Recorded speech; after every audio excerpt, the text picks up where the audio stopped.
Di video kali ini, kita bakal belajar dari strateginya Warren Buffett. Buat kalian yang belum tahu, video ini merupakan series dari program 100 menit, di mana kalian bisa belajar tentang trading dan juga investasi secara gratis selama 100 menit. So, biar nggak ketinggalan, jangan lupa subscribe. Ngomongin portonya Warren Buffett, ada beberapa perusahaan yang bakal gue highlight di sini. Yang pertama yang pastinya kalian tahu yaitu Apple. Kayaknya nggak perlu dijelasin lagi Apple itu perusahaan apa, karena pasti kalian semua udah tahu. Hampir 50% dari portofolionya Warren Buffett itu cuma konsentrate di satu perusahaan, yaitu di perusahaan Apple. Padahal Buffett sendiri dulunya ini paling anti sama perusahaan teknologi. Kalian bisa cari di Google artikel yang ngebahas soal hal tersebut. Dulu dia emang nggak suka banget sama tech company, tapi Apple bisa ngebuat pandangannya berubah 180 derajat. Sebenarnya alasan dia mau invest di Apple karena Apple ini sesuai dengan kriterianya Buffett. Kita coba bahas singkat ya. Pertama, Apple ini merupakan market leader di industrinya. Kedua, punya brand yang sangat kuat. Dan yang ketiga, valuasinya masih reasonable. Dari ketiga tersebut, yang sering dipuji oleh Buffett yaitu brand Apple yang sangat kuat dengan konsumen yang sangat loyal. Apple ini berhasil ngebuat konsumen yang loyal ke keseluruhan brandnya. Jadi bukan cuma satu produk aja. Seperti contoh simpelnya, kalian yang pakai MacBook, kalau kalian mau upgrade, beli Mac baru kan? iPad juga sama. Kalau misalnya dulu pakai iPad biasa, terus mau upgrade, beli yang Pro. Habis itu Apple Watch, AirPods, dan yang pasti iPhone. Jangan lupa juga sama iCloud. Jadi Apple ini kasih kemudahan dengan sistem yang terintegrate dengan baik. Sehingga hal ini membuat usernya jadi loyal dan akan semakin loyal untuk kedepannya. Menurut gua pribadi, ini competitive advantage yang nilainya besar banget yang nggak dimiliki oleh perusahaan lain. Lalu yang kedua yaitu Coca-Cola. Perusahaan Coca-Cola juga konsisten jadi top 5 saham terbesar yang ada di portonya Buffett sejak tahun 80-an. Alasannya juga sama dengan kriterianya saat membeli Apple. Leader di industrinya, lalu brand yang kuat, serta valuasi yang masih reasonable. Coca-Cola bakal tetap di-keep sama Buffett selama kriteria tersebut masih terpenuhi. Apalagi satu hal yang nggak boleh terlupakan, Coca-Cola juga memberi dividen yang sangat gede banget. Kenapa bisa gede? Seperti yang udah dibahas di episode sebelumnya. Mungkin yieldnya sekarang kecil, cuma 2 atau 3%. Tapi karena belinya 20-30 tahun yang lalu, average-nya kan rendah. Otomatis yield dividennya kalau di-compare ke average price, jadi gede banget. Kalau di episode sebelumnya kita udah pernah bahas soal diversifikasi. Nah, kali ini juga ada hubungannya. Tapi kali ini kita akan bahas dari sisinya portofolio Warren Buffett, atau tepat ya, portofolio dari Berkshire Hathaway. Portofolio dari Berkshire Hathaway itu mencapai 350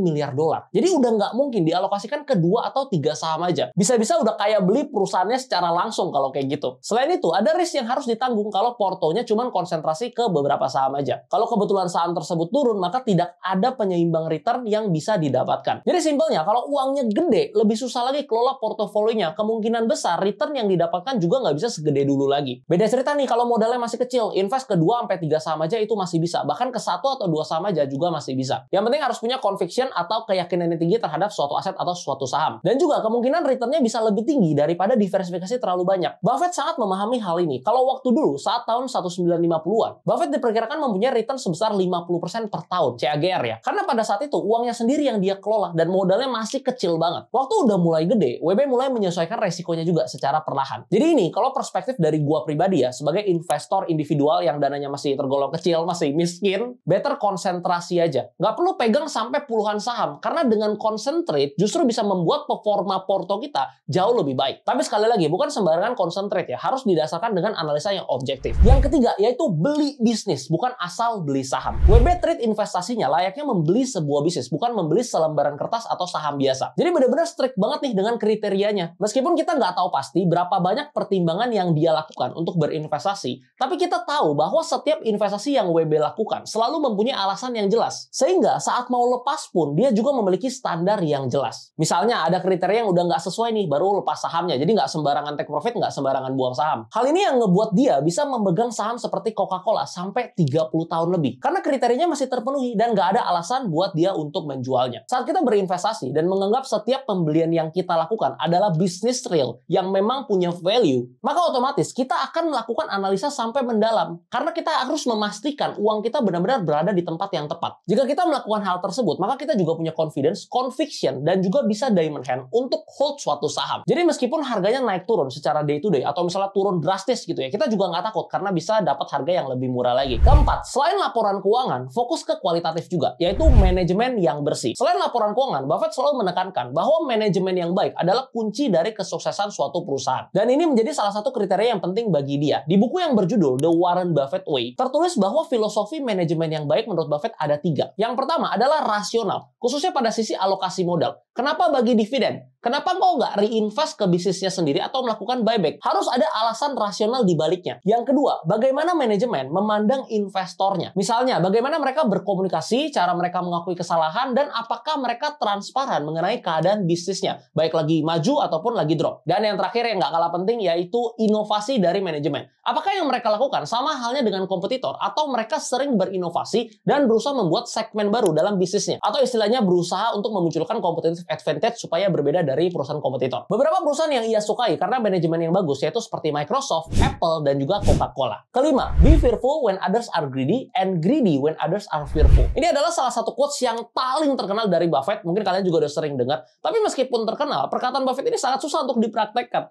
Contoh ya, misalnya kasus yang paling nyata waktu lagi krisis. Banyak krisis yang ngebuat seluruh instrumen keuangan, misalnya ada saham, indeks lah, obligasi, kripto, dan lain-lain, itu turun dan drop atau koreksi jauh banget. Contoh yang paling terbaru atau yang kalian mungkin udah pernah alamin yaitu krisis yang di 2020 yang ada COVID tuh. Pada waktu itu, siapa yang mikirin buat nyerok? Boro-boro nyerok. Mungkin waktu itu kalian takut dan trauma ngeliat porto yang kebakaran. Ini saham-saham yang fundamentalnya bagus kok pada turun semua. Kenapa merahnya dalam banget ya kan? Atau mungkin waktu itu kalian mikirnya ini bakal turun lagi nih, bakal turun makin dalam lagi nih. Nah, investor yang ikutin quotes tadi harusnya berani beli. Karena saat krisis atau ada penurunan tiba-tiba yang sangat drastis, pasti ada irasionalitas dari market. Jadi investor yang baik harus bisa ngelihat peluang tersebut. Buffett sendiri dari waktu ke waktu sudah membuktikan bahwa perkataannya itu benar. Contohnya ya, saat krisis finansial di 2008. Ia membeli Goldman Sachs untuk menyelamatkan dari kekurangan modal pada saat itu. Waktu itu Buffett sempat invest 5 miliar dolar dan ia mendapatkan keuntungan 3 miliar dolar dari investasi tersebut. Lalu pertanyaannya nih, gimana caranya agar kita bisa naik level sebagai investor dan berani membeli saat lagi turun? Seperti yang kita bilang tadi di awal, kita harus punya keyakinan tinggi terhadap perusahaan yang kita invest. Jadi simpelnya waktu turun, harusnya kita malah seneng dong. Kenapa sedih? Karena kan kita bisa dapat harga yang lebih murah. Misal, kita biasanya nabung rutin di saham A nih, harganya 5.000, 4.500, 5.500. Suatu hari, karena ada krisis, harga saham A ini drop nih, jadi 3.000 ya, even 2.500. Diskon dong 50%. Kalau kalian yakin dan kalian tahu ini adalah perusahaan yang memiliki value yang bagus, kenapa nggak beli lagi? Kenapa nggak cicil lebih banyak lagi? Untung kan dapat average yang lebih murah. Kenapa kalian takut? Atau jangan-jangan kalian nggak ngerti sama perusahaan yang kalian investasikan? Buat prakteknya, yang gue sendiri praktekkan di portofolio pribadi, yaitu punya 3-5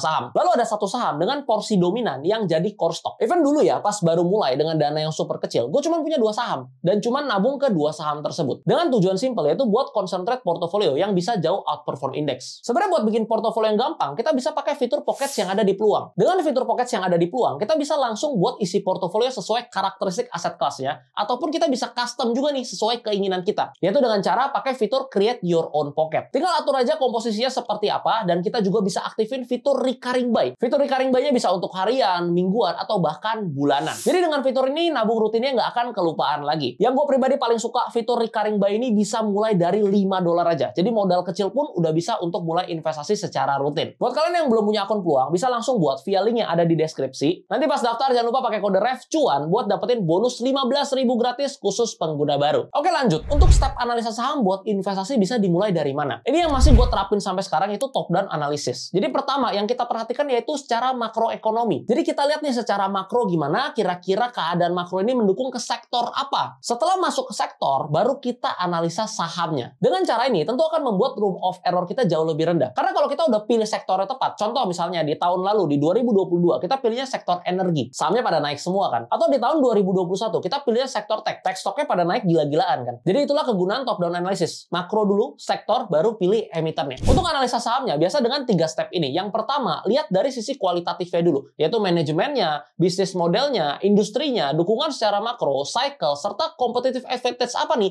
yang dipunyain perusahaan dibandingkan perusahaan kompetitor atau perusahaan yang ada di industri yang sama. Kalau misalnya udah oke, baru lanjut ke step selanjutnya, yaitu laporan keuangannya. Di laporan keuangan yang kita perlu perhatikan, pertama asetnya, habis itu utangnya, labanya, dan rasio-rasio sederhananya dulu, seperti NPM, ROE, dan lain sebagainya. Kalau dari laporan keuangan ternyata sehat nih, bagus nih, udah cocok nih dengan kriteria kalian, baru step akhirnya valuasiin dan cari margin of safety-nya. Untuk cari valuasi ya, atau hitung valuasinya, itu bisa dengan berbagai cara. Mulai dari yang paling simpel, misal pakai PE band atau PBV band, lalu dividend discount model atau discounted cash flow, dan lain sebagainya. Tinggal dicocokin aja kira-kira cara valuasi mana yang paling cocok untuk saham tersebut di sektor tersebut. Terus kalau udah ketemu nih, misal saham A ini udah bagus nih, udah sesuai dengan kriteria. Terus tinggal invest aja, tinggal tidur gitu sampai pensiun. Ya jangan. Tetap harus dianalisa secara berkala lagi. Misal tiap kuartal, tiap laporan keuangannya keluar. Kalau ada perubahan secara fundamental, misal jadi kurang bagus bagus nih. Abis itu mau keluar, mau pindah ke saham lain, boleh nggak? Ya boleh aja. Untuk jual saham yang ada di portofolio investasi kita, biasa karena dua hal ini. Yang pertama, karena ada perubahan fundamentalnya, jadi kurang bagus. Atau yang kedua, ada saham lain yang jauh lebih bagus dan harganya jauh lebih murah secara valuasi. Jadi kalau karena dua hal ini, abis itu kalian mau jual dan pindah ke saham lain, ya boleh-boleh aja. Nah, kalau kalian berasa nih, kayaknya bukan gua banget nih, nggak ngerti nih, ribet juga ya analisa laporan keuangan seperti ini. Alternatifnya adalah passive investing di indeks saja. Contohnya yang paling simple, S&P 500. Jadi S&P 500 ini merupakan indeks yang berisi top 500 perusahaan yang terdaftar di Amerika. Dan Warren Buffett selalu merekomendasikan untuk membeli atau passive investing di indeks fund yaitu